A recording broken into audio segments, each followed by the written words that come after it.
Welcome back to Daybreak. We continue to follow developments with the Palisades nuclear power plant and the fight to shut it down. Yeah, over the last few weeks here, Governor Whitmer has vowed to keep that plant open. Andy Velasquez with MiBiz wrote an article about this Wednesday detailing the efforts being made to save the plant. He joins us now to talk about it all. So, good morning, Andy. Good morning. We know that the plan at this point is to close this plant May 31st. Why is this plant and other nuclear power plants, older ones like it, why are they so valuable to keep open for people like Governor Whitmer?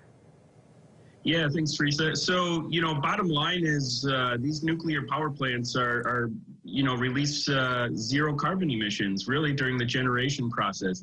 So you're seeing, kind of an increasing push across the United States here to kind of revisit these older nuclear plants, not necessarily so much building new ones, but, as discussions around climate change and clean energy really ramp up, these plants are increasingly valuable from that standpoint. The problem is they aren't, the market doesn't really reflect that value, and owners of these plants, it's very expensive.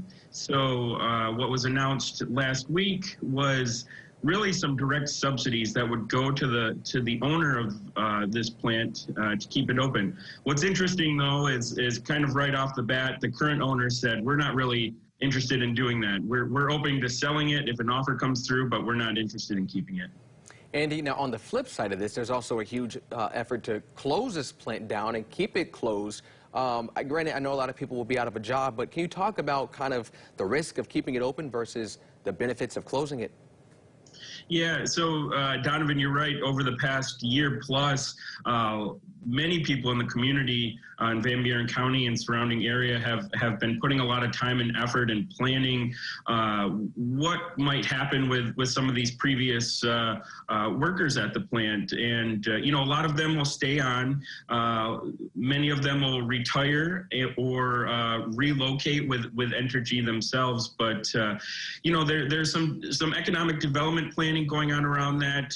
There's also, even within the environmental community is really divided on these nuclear plants and sort of the environmental risk that they pose, particularly being along Lake Michigan, and the storing the nuclear waste that's generated there. So really a complex topic, and we're going to see it unfold here over the next month or so.